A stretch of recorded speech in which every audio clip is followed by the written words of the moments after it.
Welcome back once again, all of my low carb friends, and for those of you who are here for the first time, welcome. Today we have a super easy Mexican cuisine recipe. Today we're going to learn how to make easy keto tamales. Now, usually the traditional process of making tamales is very long, very tedious, but the way we're going to make them today is much quicker than the traditional way and super simple. And if you want printable versions of these, you can check out my website at janetsdeliciouslowcarbkitchen.com. You can find printable versions of these and other goodies there for you.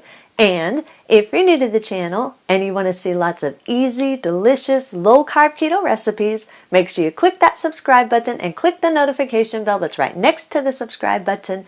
That way you can be notified every time I put out a new video. And if you'd like to help support the channel, make sure you scroll down in the description of the video. You'll find some Amazon affiliate links. Anytime you purchase anything from those links, a small portion will go to me and will help to support the channel. So anytime you want to shop on Amazon, make sure you think of me. Use my affiliate link and a small portion of whatever you purchase will go to me and will help to support the channel. And while you do all that, let's get cooking.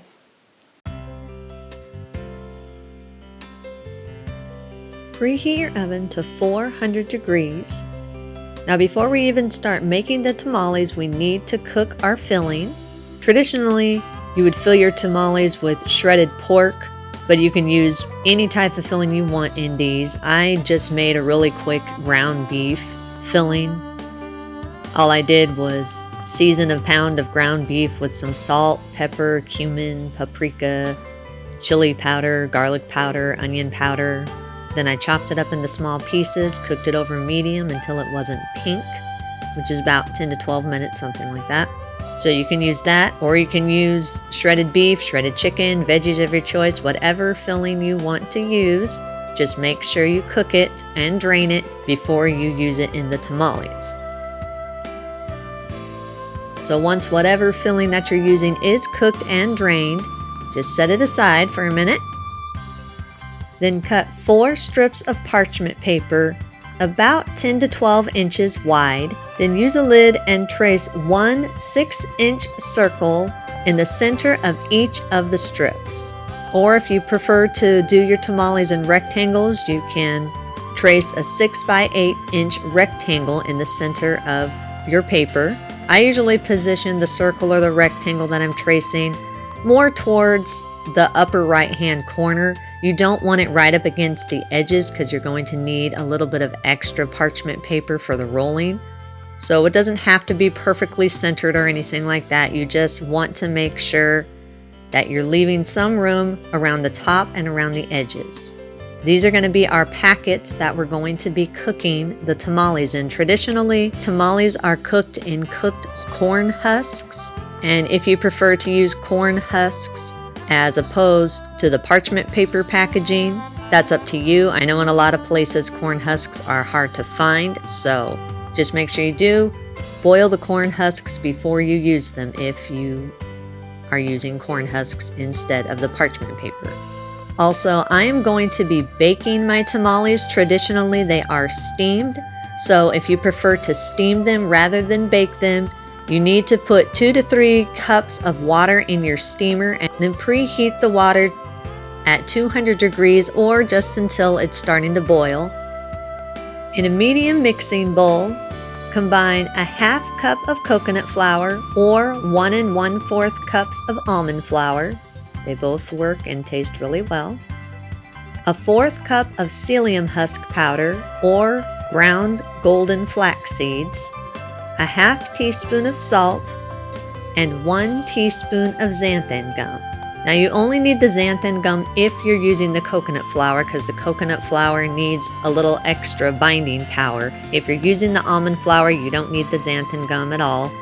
So sift or whisk your dry ingredients all together until there is no lumps. Add about 3/4 cup of the oil of your choice. If you're using the almond flour instead of the coconut flour, you'll only need about a half cup of oil. Coconut flour needs a lot more moisture than almond flour does.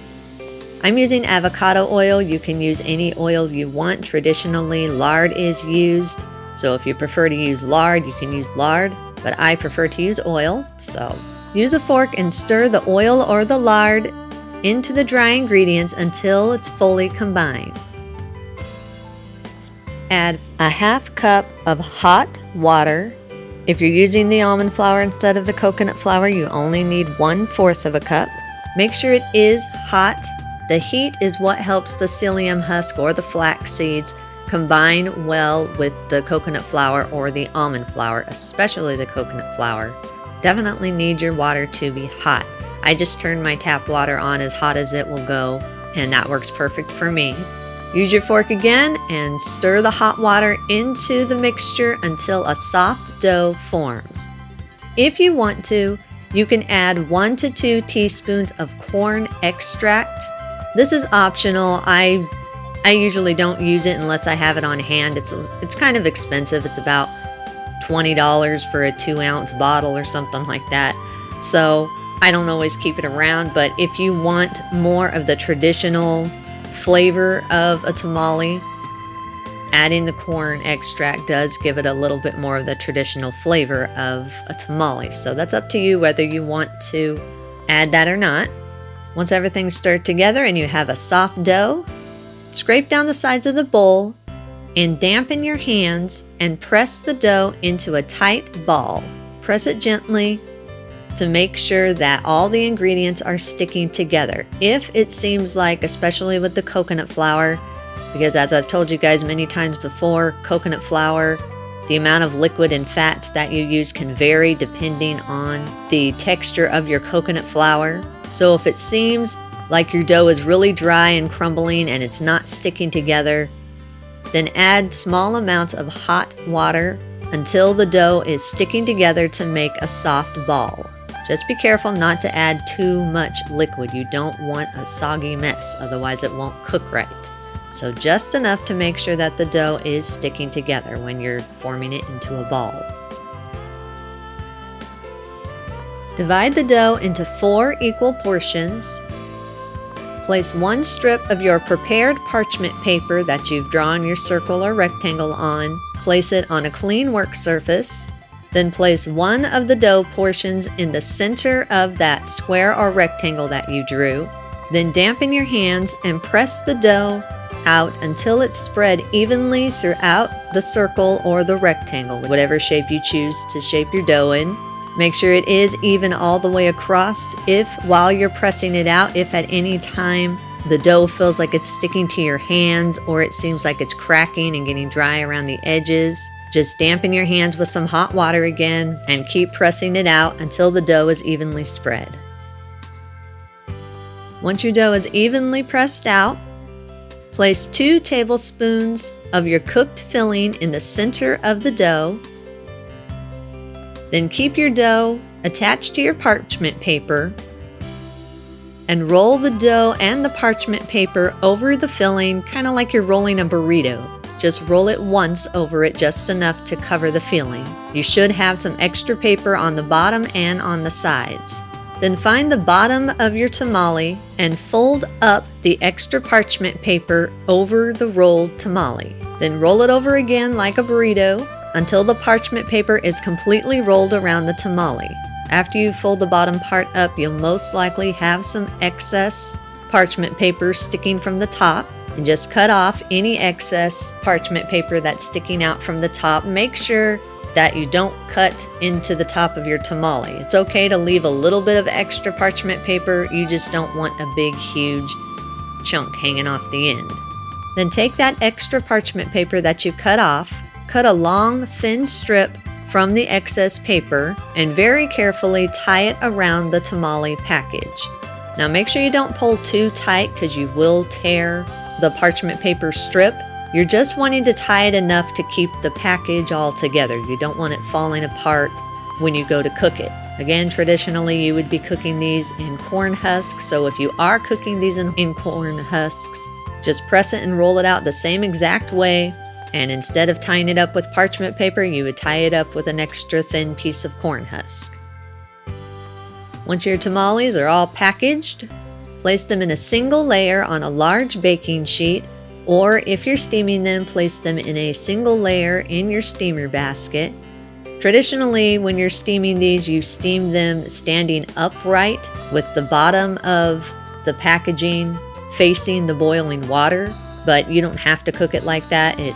You could cook it on its side if you want to, it's fine. Either way, if you're baking it, bake at 400 degrees for 20 to 25 minutes or until it's brown and firm on the outside. If you're steaming it, put a lid on your steamer and steam for about 1 hour. Now, if you are steaming it, you want to check your water and make sure that it doesn't evaporate all the way before the hour is done. So check it around 25-30 minutes. If the water is gone or very, very low, then just put a couple more cups of water back into your steamer, bring it back up to a boil, and continue steaming it until you've steamed it for a total of 1 hour. Now again, if you're steaming it, make sure that the water never touches your steamer basket. You don't want your tamale packaging getting wet. That will make your tamales not cook properly. Once they're cooked, if you've baked them, remove them from the oven. If you've steamed them, remove the lid off the steamer basket and turn the steamer off. Then allow them to cool on the baking sheet or in the steamer basket for about 10 minutes so that all the ingredients can set in well and so you don't burn your fingers. Now, if you're not sure if your tamales are done all the way, just look inside the open part of the packaging. If the dough part is brown and staying together in one piece, it is most likely done. If it's not brown or it still feels doughy when you put your finger in the top of it and it feels sticky still, then it might need to be cooked for a couple more minutes. Once the tamales have cooled, carefully unwrap them from their package by gently removing the tie and very carefully rolling the tamale out of the parchment paper just like you were rolling open a burrito. Be careful because these are fragile. They can fall apart pretty easily. Even if they are cooked all the way, they're still fragile. Gluten-free doughs of any kind are always fragile when they're warm. Now you will notice that if you use the psyllium husk, it will be very brown. It's not burnt, it's just very brown. If you do want a little bit lighter color, then just substitute the psyllium husk powder out for finely ground golden flax seeds. That'll help the color to be a little bit lighter. It will still be a brown color. It's not going to be that real light color that traditional tamales are, but it will be lighter if you use the golden flax seeds and coconut flour. Once it's all cooked and you've unwrapped the tamale onto your plate, top it with your favorite toppings. I like to sprinkle some cheese on it and then some hot sauce or salsa, some sour cream, whatever you want to put on top of it, whatever your favorite toppings are, go for it. Now this recipe makes about 4 tamales. If you want, you can always double or triple the recipe if you want to make more. If you do have any leftovers, store them in an airtight container in the refrigerator for 2 to 3 days, or wrap them individually in parchment paper and place them in an airtight freezer-safe container, and you can freeze them up to 2 months. Once you are ready to reheat them, if you have froze them, then thaw them in the refrigerator overnight. You can reheat these one of 2 ways. The best way is to do it in the oven. You would wrap each individual tamale in foil and bake it at 350 degrees for about 10 to 15 minutes or until it's heated all the way through. You can do this in the microwave, but you run the risk of it drying out.